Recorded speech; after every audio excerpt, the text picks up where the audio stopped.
Deadpool pink there for the viewers. Oh. Hey there, comic book fans.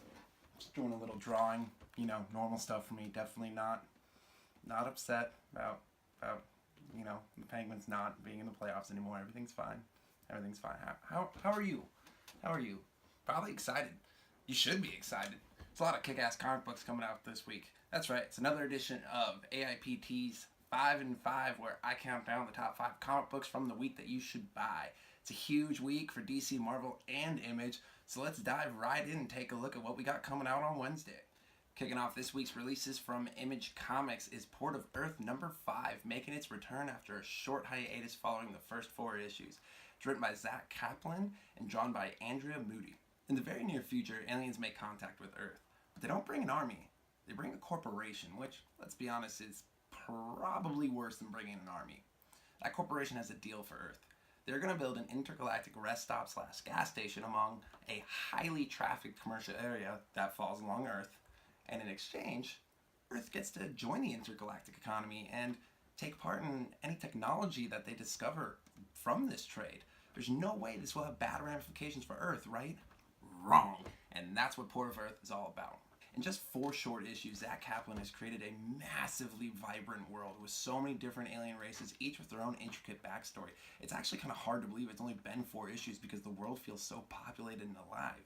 Meanwhile, the art from Andrea Moody and the color from colorist Vladimir Popov, that's his name, not the alcohol, the colorist, it creates this very dystopian vibe with really muted color palettes, and it makes it feel like the world is totally disheveled and thrown into disarray with this new economic deal. It's a great series. I would recommend picking up the trade, which I believe is out now, and if you can't pick up the trade that contains issues 1 through 4, go to your local comic shop, grab 1 through 4, and then grab number 5, because it's a kick-ass series. It's one of Image's best right now. You gotta read it. It's also Zach Kaplan's first stab at writing a comic book, and it's pretty goddamn good, so definitely read it. Our number 4 release this week is You Are Deadpool number 2, written by Al Ewing, with art by Paco Diaz and story direction by you, the reader.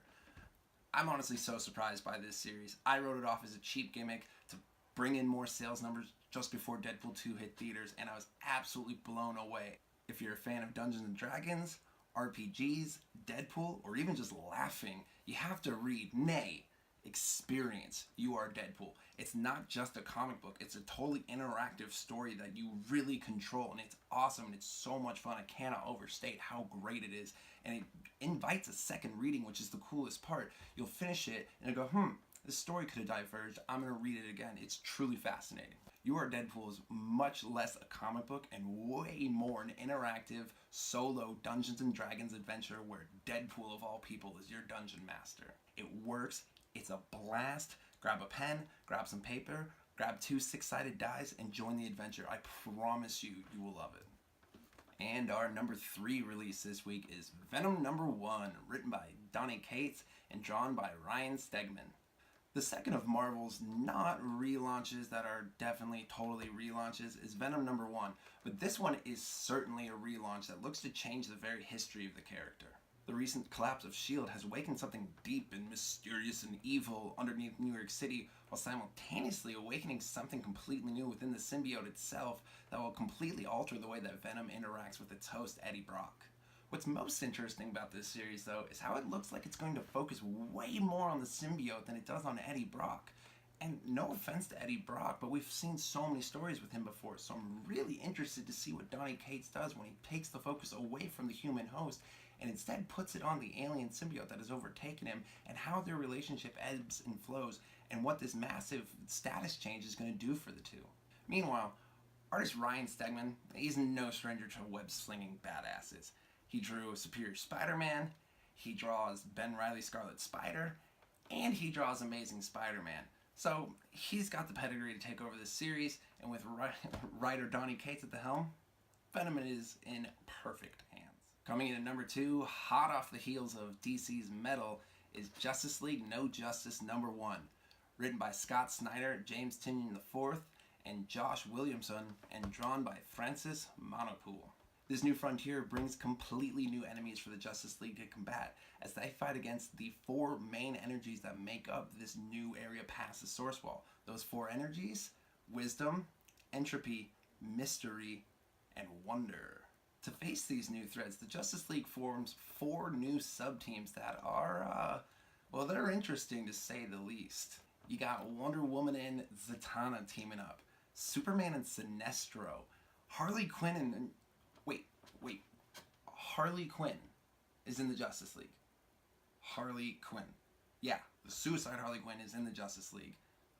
That alone should sell you on this book. What's truly fascinating about this book, however, is how it's a completely collaborative effort between the 3 writers. If you look at interviews with them or read anything that has been covered about this book, you might know that none of these pages are singly attributed to one writer. Each writer touched every single line, every page, every piece of script, and truly collaborated to make this product that you're going to read. And our number 1 pick for the week, a pick that truly saddens me and darkens my already black heart, Deadpool number 300, The End of an Era, written by Jerry Dugan, with art by Matteo Lalli, Scott Koblish, and Mike Hawthorne. Much like how Daniel Way's run finally ended with Deadpool putting a gun in his mouth and pulling the trigger, this series looks to end with Deadpool finally culminating his wonderfully elaborate suicide plot. It's been building up for the past couple issues, and it's finally coming to head as basically everyone in the Marvel Universe wants Deadpool dead, including Deadpool. Expected to be emotionally wrought, hilarious, action-packed, and I can't wait to see what Dugan and Hawthorne have up their sleeves. I'm truly sad to see them both go. Special shout out to Dugan for writing Deadpool number 20. That was a truly fantastic issue and was very personal to me. I really enjoyed it. It really shined mental health in a great light. From a character like Deadpool, I couldn't believe it. So from the bottom of my heart, thank you guys for one of the best runs on the character. Alrighty, that wraps it up for the week of May 9th, 2018. Those are the 5 books you gotta pick up at your local comic book shop this week. And as always, make sure to like, subscribe, review, share with your friends, and then check out adventuresinpoortaste.com on Wednesday to see what we thought of these books. My guess is that they're all going to get some pretty high ratings because, you know, this is a pretty big deal to be on the list. A lot of people have said that, like my dad and one of my roommates who watched it. So, you know, it's pretty important. I'll see you guys next week.